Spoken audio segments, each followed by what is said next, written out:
बिस्मिल्लाहिर्रहमानिर्रहीम। अस्सलाम वालेकुम। जी दोस्तों, क्या हाल है? उम्मीद करता हूँ कि आप सब लोग अल्लाह पाक की रहमत से बिल्कुल ठीक ठाक होंगे। आज की इस वीडियो में मैं आपको जो टिप बताने जा रहा हूँ वो गर्मी के लिए है, पेशाब की जलन को ख़त्म करने के लिए है और इसको आप सफू ठंडक भी कह सकते हैं। ठीक है, मतलब कि आपको जिगर मैदा हर तरह से ये जो है आपके गर्मी निकाल के ठंडक पहुँचाएगा।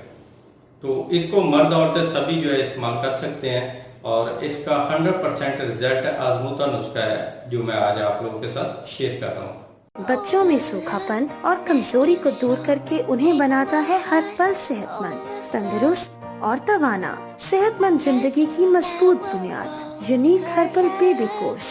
मुज़र असरात से पाक unique herbal baby course order करें और घर बैठे हासिल करें। तो आइए अब चलते हैं हम अपनी टिप की तरफ। तो इसमें हमें नंबर 1 पे चाहिए कलमी शोरा, ये हमें चाहिए 50 ग्राम। और नंबर 2 पे चाहिए हमें संदल सफ़ेद, ये भी चाहिए 50 ग्राम। और नंबर 3 पे हमें चाहिए जौखार, ये भी आपने लेनी है 50 ग्राम। और नंबर 4 पे हमें चाहिए तुखम कासनी, ये भी आपने लेने हैं 50 ग्राम। अब इन तमाम को आपने पीस लेना है, पीस के पाउडर बना के मिक्स करके महफूज कर लें। रोज़ाना सुबह के टाइम खाली पेट आधा चम्मच और रात का खाना खाने के 1 घंटे बाद या खाना खाने से 1 घंटे पहले आधा चम्मच पानी के साथ इस्तेमाल करें।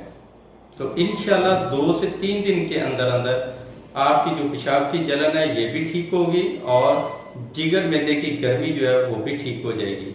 लेकिन ये वाला नुस्खा आपने 15-20 दिन जो है इस्तेमाल ज़रूर करना है, उसके बाद हफ्ते में एक आध दफ़ा इस्तेमाल कर लिया करें। तो इंशाल्लाह आपको बहुत अच्छा इसका रिजल्ट मिलेगा, बहुत फ़ायदा होगा। तो ये थी आज की छोटी सी वीडियो, उम्मीद करता हूँ पसंद आई होगी। वीडियो अच्छी लगे तो लाइक करें, अपने दोस्तों के साथ शेयर करें। मिलते हैं नेक्स्ट वीडियो में, तब तक के लिए इजाज़त दें। अल्लाह हाफिज़।